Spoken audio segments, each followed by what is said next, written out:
but it was really about the proof of concept in terms of do consumers want to hang out with us? Do they want to hang out with each other? And yes, they do.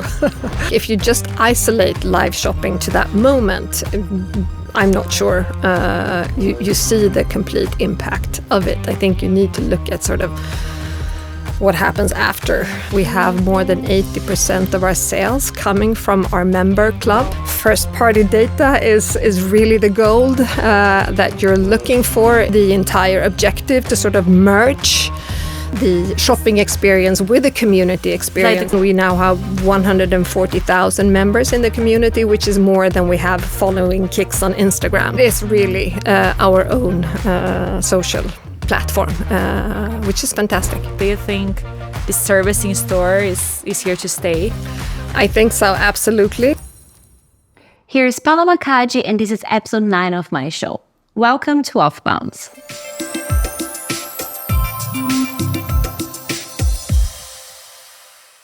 In 2022, my friend Ian Scott and I visited Denmark for the first time, and that's when I learned about how amazing retail is in the Scandinavian countries. In the same trip, I met Carola Lando. At that time, she was the CMO of Kicks, a dominant player in the beauty industry in the Nordics, probably one of the most competitive segments in retail. Now, she is the Executive Vice President of Kicks Group and is responsible for both Kicks and Skin City. Kicks is, for me, one of the best case studies in retail. There is strength in loyalty and community building, and they do not stop innovating.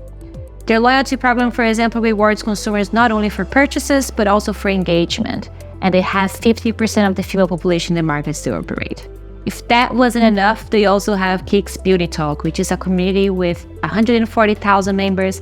And you would think that this community was built in a social channel, but no, they created their own social channel for customers to engage in conversations. Today, we will talk about those initiatives and their success in live streaming, concierge service, AI, and more. But before we go to the interview, I'd like to ask you to please subscribe to the show so you don't miss any episode, either on YouTube or any podcast provider. I promise I'll keep working super hard to bring you the best content. Carola, I met you in Denmark in 2022, so a lot has changed since then. We were still living through a pandemic, I feel, and I'm so happy to finally be in Sweden, here in Stockholm, so welcome to the show. Thank you, and good to have you here in Stockholm. I'm so excited, actually, because when we met, you already had a great story to tell, and I was so excited. And of course, as I was coming to Sweden, I needed to have you at OFFBounds, so that finally it's happening.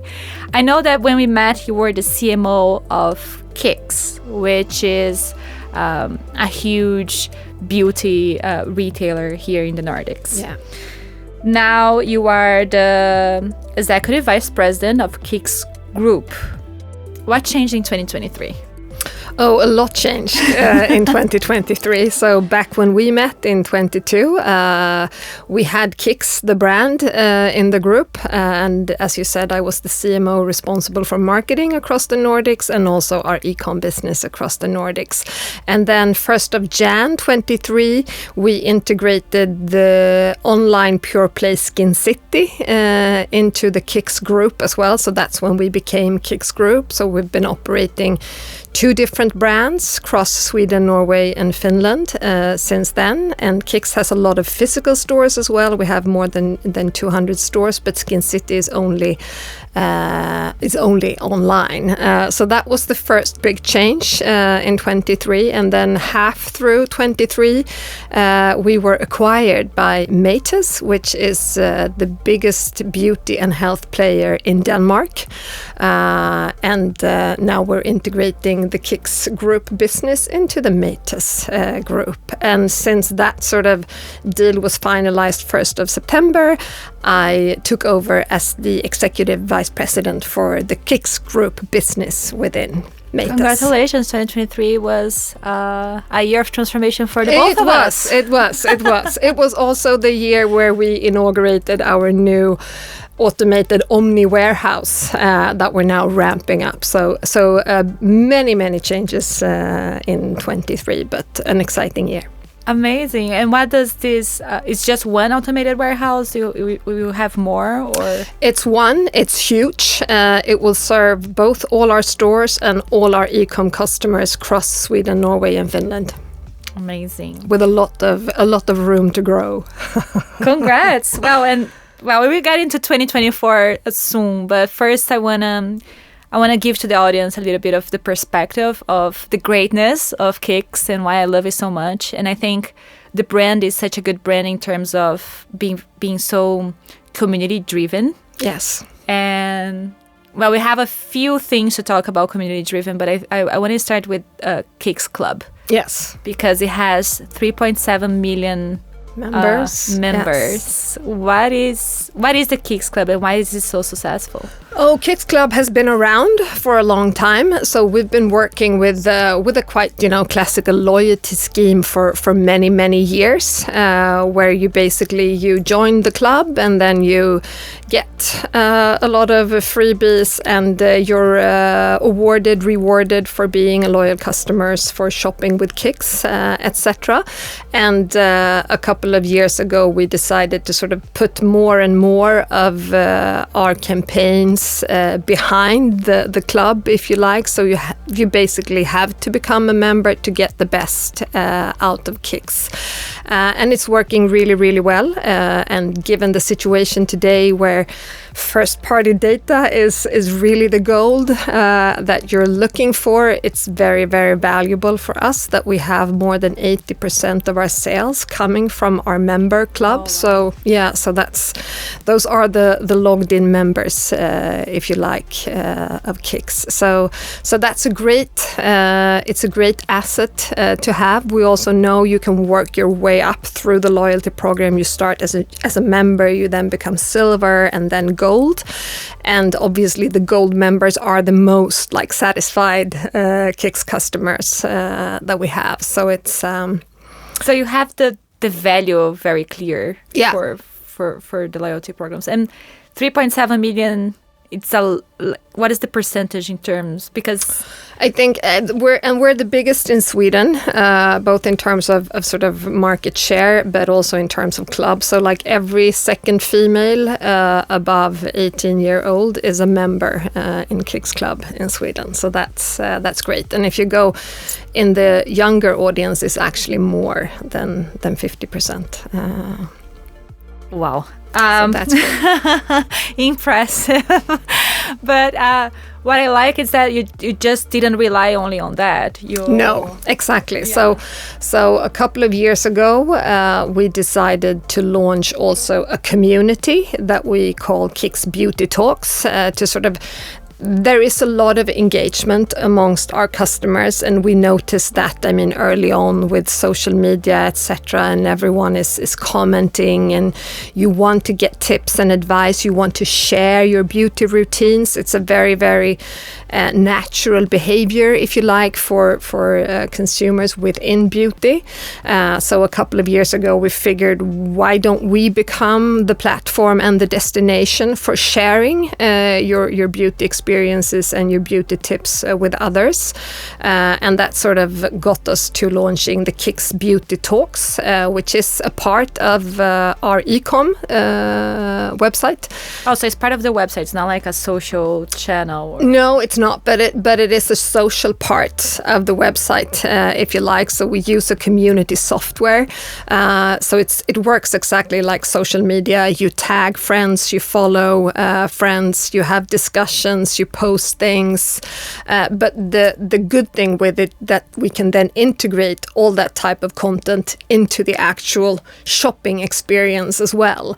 So we will have the members within the community setting up beauty routines. But if you're just an ordinary Kix customers, you come into the product page, you see a product, and it's part of beauty routines within the community. You can actually access that within the shopping experience, and that's the entire objective, to sort of merge the shopping experience with the community experience, like the content and the product together. Exactly. But is it peer-to-peer communicating, or do you also have the specialists? It's 95% peer-to-peer, but we also have our specialists in there. Since being a credible player within beauty, and being able to sort of guide customers, give them advice is very, very essential to the Kicks offering. We do have our own beauty experts in the community as well, but the majority, absolute majority, is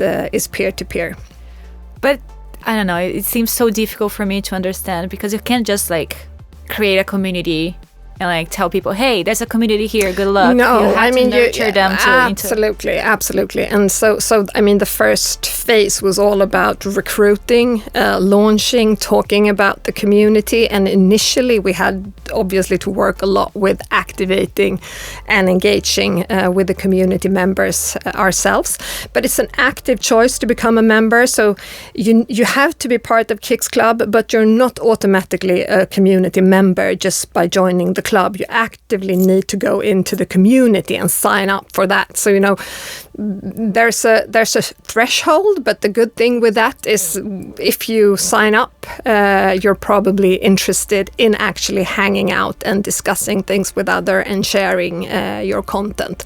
But I mean, we do the rewards, we do the test and reviews, and you can sign up to become a reviewer in the community. Then you get products and you can test them and you can review them. So I mean, we have a lot of activations going on. You gather beauty hearts to sort of level up. It's like another social media. Yeah, exactly. No, but it is. Your own social media. It is, exactly. And by now we have this in Sweden. We launched in Norway in October, but looking at Sweden, we now have 140,000 members in the community, which is more than we have following Kicks on Instagram. So it is really our own social platform, which is fantastic. It is, and I think skincare has never been so talked about. No. Ever. No. I think I've never seen so many. I never really had a beauty routine, I feel, and then suddenly I'm like, I think I have to have one. Yes. Because everyone else has one. Yeah. Like my cousin is 8 years old and she has a skin routine. Yes. Especially young people are getting really hooked on getting a skincare routine. That's very much driven by social media, I would say, in general, but by TikTok in particular, where there's so much beauty content on TikTok. And even though TikTok was huge already a couple of years ago, but it's really leveled up. But I think it shows you the interest and the engagement that there is around beauty. I mean, it's a topic that engages. I don't think that just anyone can try to build a community and expect customers to come and hang out. There needs to be like a passionate subject and interest that ties the community together. That's an off the script question, but what is beauty for the Scandinavian women?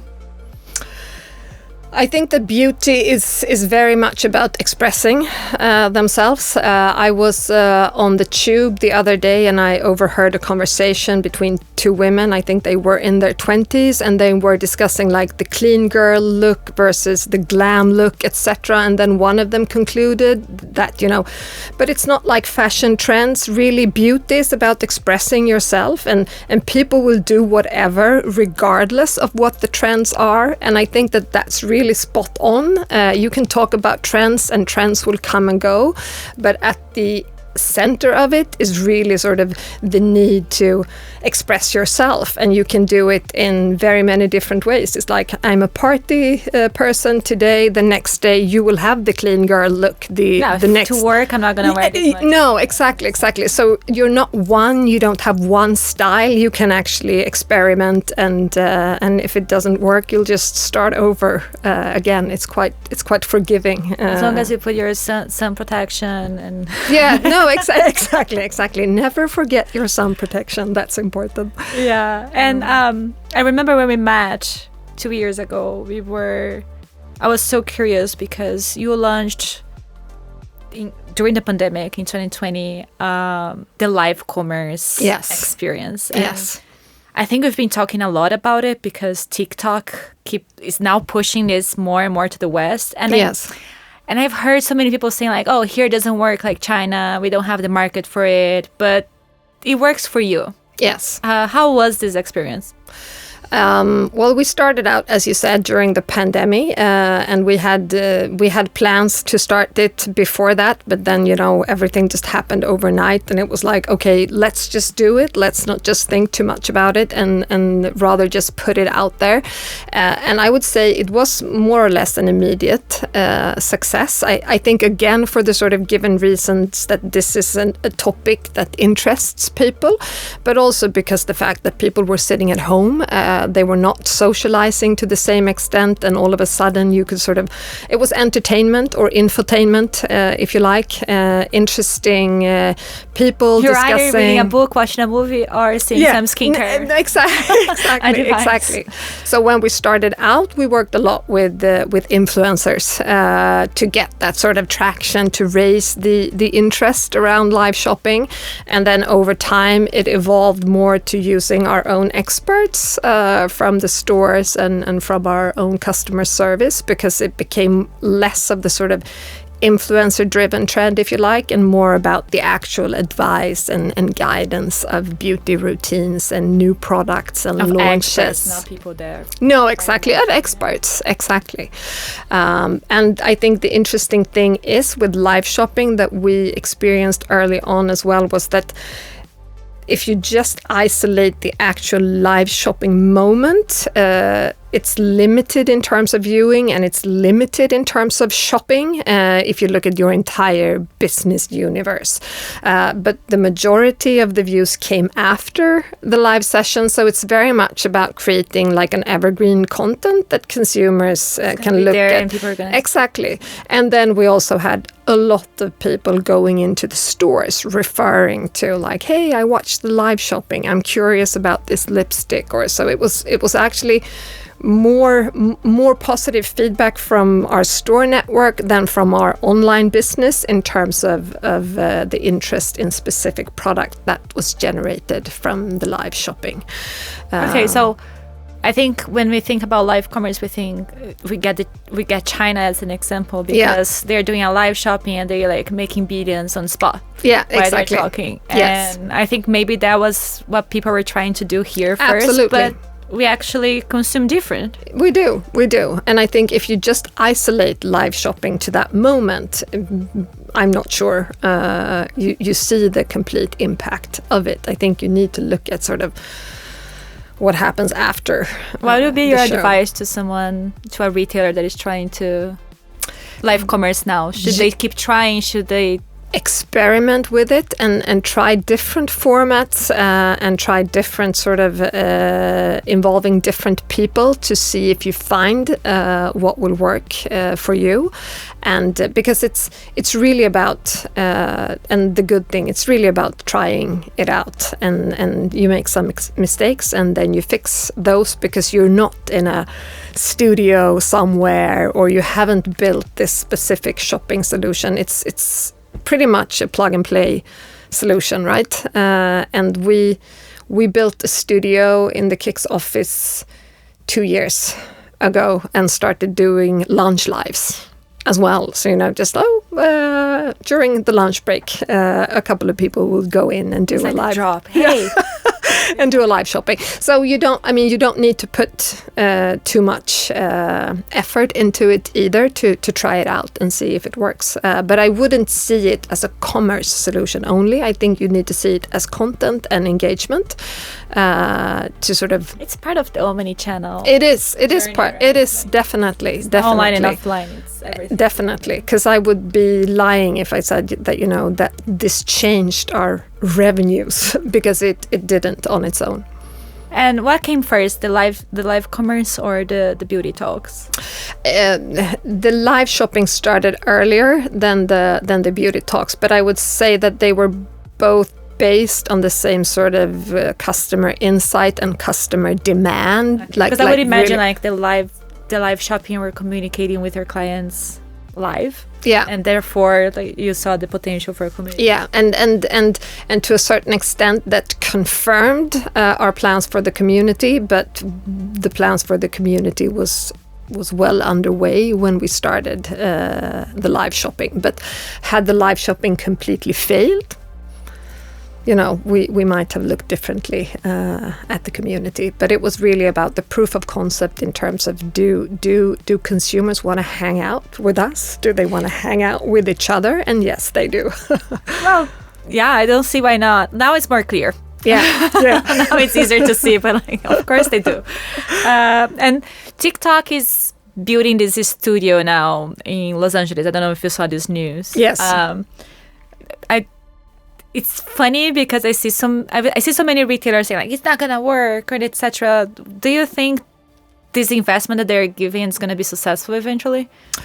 I would think so, because I would say that TikTok is such a driver in specific trends today, and very, very product-driven trends, so that we can easily see if a product is trending on TikTok within beauty, we'll notice. So it's a huge, it has huge influence on purchasing behavior, I would say. So sort of, and then you always dream of sort of making the purchase happen then and there. Then there are obviously all the other things to make e-com work in terms of logistics and a seamless shopping experience, etc. So all of that needs to be into place. But I definitely think it's, for the younger audience, it's really, really close to their wallet. TikTok is very close to the young consumer's wallet. Do you already have here the TikTok shop? Do you use the social commerce tool that they have? We don't, no. So it's usually driving traffic to the website? Or... Yes, and to the stores. And to the stores, of course. Absolutely. And because this is also what you need to understand. It's young people. They're like 13-year-old. It's not necessarily so that they can shop online because they don't have cards. If we look at Kicks Club, for example, you're not allowed into the club if you're beneath 16. So the only way to get hold of products is basically grab your mom and dad and go to the store. And it's funny because and we see them doing just that, right? So a great way to capture the young audience is actually to have stores. And do you have even a younger audience coming to the stores? How I see, I don't know how it is in Sweden, but I see a lot of articles talking about 8-9-year-olds going to stores. Yeah. Do you see this influx here as well? Absolutely. I wouldn't. It's more the tweens. So 11, 12, 13 that has really increased during the last year. I would say perhaps not so much 8-9-year-olds as of yet, but definitely the crowds of 13-year-olds coming into the stores. I definitely didn't have a skincare routine when I was 12, but no, I wonder if they're gonna look. No, me neither. But my daughter, who is 11 now, she's sort of talking about. She doesn't have one, but she's talking about getting one. Well, and I see Kicks has a lot of competitive advantage. I think fashion and beauty, it's so competitive, especially beauty retailers, because you're kind of selling the same products. Yeah. And you differentiate yourself with the community, and I think the expertise as well. Yes. I went to a Kicks store yesterday for the first time. I was like, oh my God, yes. How was it? Well, what called me, like, it was a beauty store. I loved it. I was greeted very nicely. But then I saw that I could book an appointment at the store for service. Yes. I don't need to go to a hair salon and explain that I'm going to a wedding or whatever. But, like, there is even, like, perfect bays. So, yeah, exactly. Doing your, like, I found it fantastic. Do you think the servicing store is here to stay? I think so, absolutely. So we rolled out the Treat by Kicks, as we called it, 2.5 years ago. We had services in store before that, but it was quite anonymous and hard to find. So then we decided to sort of modernize the concept, build a little world around it, and also offer the online booking. So you can go into the store, which most people do, and they book an appointment, but you can actually also book it online to go to the store. And it's again, I mean, it's manifesting the fact that if you go into a Kicks store, you will get expertise, you will get advice, because we know what we're doing and we know what to recommend you, but also actually giving those types of services is really appreciated by consumers as well. So it's definitely a part of our offering that we see set ourselves apart from many of the competition. And I can name how many times I wanted to, like, I don't know, just go to a dinner and I don't have, like, I didn't bring any makeup and it's No, exactly. Like literally just would just go to a Sephora and ask someone to do it, but Yes. like it's kind of free, so you don't feel like, oh, I don't want to feel obliged to buy something just because I didn't bring it today. No. So I just wouldn't do it. Yeah. So you brought a different, like, you pay and you get it. Exactly. And that's fine. Yeah, and, exactly. And that's a Exactly. great product discovery as well. It is, and it's, I mean, it's being used for various types of purposes. The one you mention, or you book it because you know you're going to a party, or you want to sort of, I need a new skin routine. You can book those types of. But I think that the sort of touch-up makeup is one of the most popular services that we do. And you have. We're talking a lot about Kicks and these stores, but now you have Skin City. Yes. That doesn't have this store. How do you do with that expertise for Skin City? So Skin City was more or less launched as a skin clinic online many years ago, which was a completely unique positioning in the market, and this was long before Kicks had anything to do with it.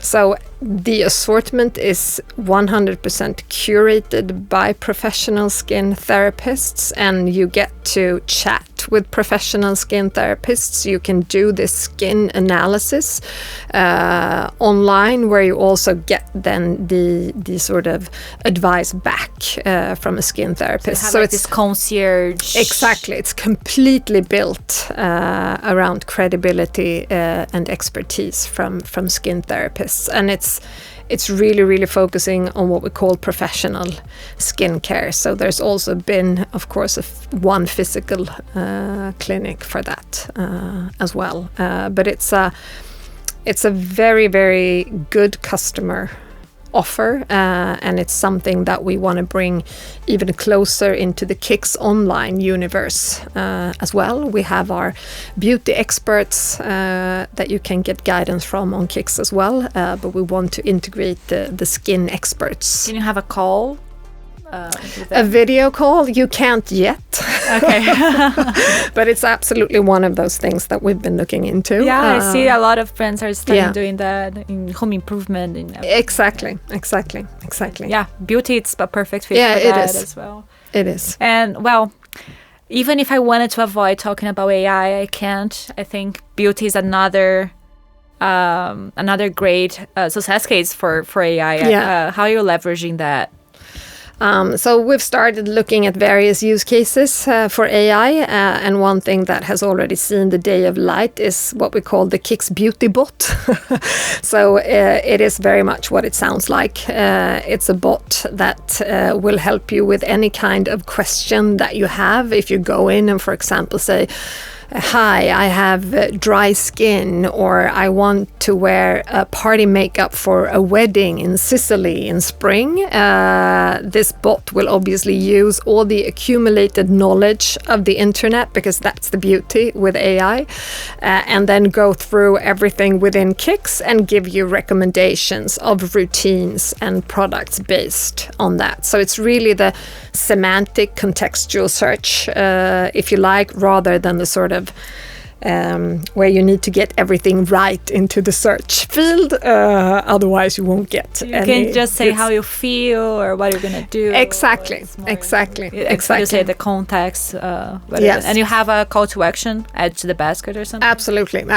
I mean, the sort of the limitations to the beauty bot is it will only recommend things that you can actually buy at Kicks, of course. Yes. So there's the possibility to add everything to the basket.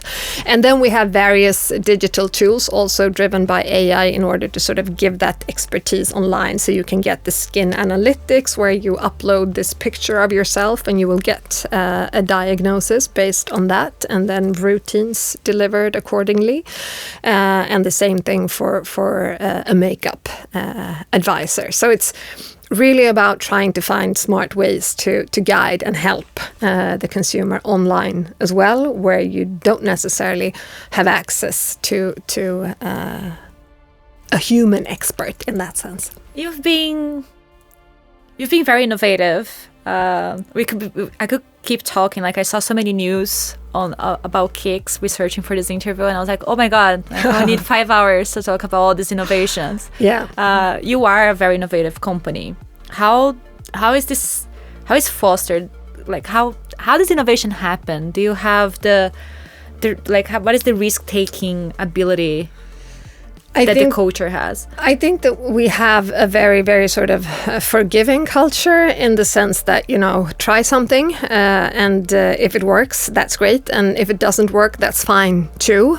You don't get punished for mistakes or failures, but it's really just encouraged to sort of take the mandate. If you have a great idea, proof it. But what we've been working a lot with is not so much, building these types of long-term plans and projects and invest heavily in terms of money and resources, but rather do them small, get a proof of concept, and if we find the proof of concept, we scale it. So very much working with a minimal viable product, if you like, and being speedy in terms of testing things. Is this something that could work for us? Is our customer... So back to the live shopping, for example, not sort of... You want to do the sort of perfect plan and you want to think of everything, and then the pandemic just hit you and it's like, okay, we better just run fast.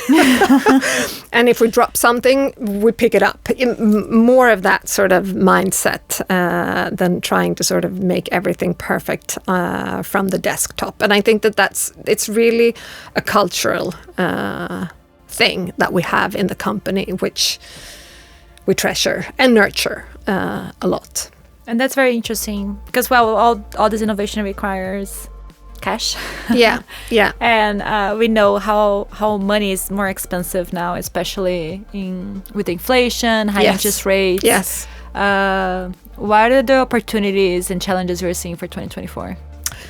Well, I mean, the main challenge, I think, is the world that we live in terms of the sort of geopolitical circumstances. It's a lot of insecurities, right? And that also goes on in the macroeconomics. So we've seen inflation go up, we've seen unemployment go up, and the sort of the incentive to spend for consumers when you're sort of either you have less in your wallet or you're worried that you'll have less in your wallet, and there are also sort of greater issues to think about than what to consume. So I would say that the sort of purchasing power is definitely an area of insecurity going forward. And so far, beauty has been quite resilient. I think you change your behavior, you might trade down, you might go from a very, very expensive routine to a less expensive routine, etc. Because on the other hand, it's still one of the things you can still afford, right? It's not buying a new house or a new car or even a new TV. It's like you can always get a new nail polish for 50 SEK and lighten up your life in that sense. So, but there's definitely an insecurity related to the sort of consumer power, I would say. Yeah, and to end this conversation, unfortunately, I'd love to know more about you. But in your career, what do you think was the biggest achievement? I live very much in the now. So I would, as of now, we just closed 2023 for Kicks, and we've just sort of communicated our results today. I just come from the celebration in the office where we had this special... I should have champagne instead of coffee. Oh yeah, no, don't worry. But we had the special made cakes because we did have a record year last year in terms of turnover, and we also improved our bottom line significantly. And I think that given the changes that we went through last year and also the sort of uncertainties in the market environment, that's a huge achievement. So I will have to say that, closing 2023 in that sense. All the hard work was worth it. All the hard work was worth it. Exactly. Looking back, it was worth it. Congratulations. Thank you. What did you say to other leaders in retail that want to explore innovation like you did? Do it and start small, and don't be frightened by huge investments, because you don't need to invest a lot, at least not from the beginning. If you want to scale things and you want to scale things to a lot of stores, yes, it will become an investment, but just by sandboxing and trying out new things, you'll get a long way, and you'll know sort of where you want to make your efforts and not. So that's my absolute advice. Absolutely. Thank you so much. I will ask you how many steps you have in your beauty routine. Too few. Same. I think I have 2. One for the face, one for the eyes. Exactly. Sun protection always. Yes. We're the wrong generation to have a long beauty routine, or at least I am. Yeah. Well, thank you so much, Carol. It was amazing to have you here to catch up and finally go to a Kicks store. I can't wait for what you're going to develop in 2024. Great to chat to you, Paula. Thanks a lot. I hope you enjoyed this interview. Carol is a superstar and someone I truly admire. If you haven't been to a Kicks store yet, and I assume you'll be just like a Sephora, you are so wrong. When I went to their flagship store in Stockholm, I saw how magnificent it is and how it serves its consumers of all ages with several touch points. And I am not someone who invests too much in makeup, and I was mind blown with everything I saw there. Do you know any brands that have successfully implemented live streaming? I would love to hear from you. Please reach out to me on LinkedIn or send me an email to ideas@offbounds.tv. See you next Tuesday.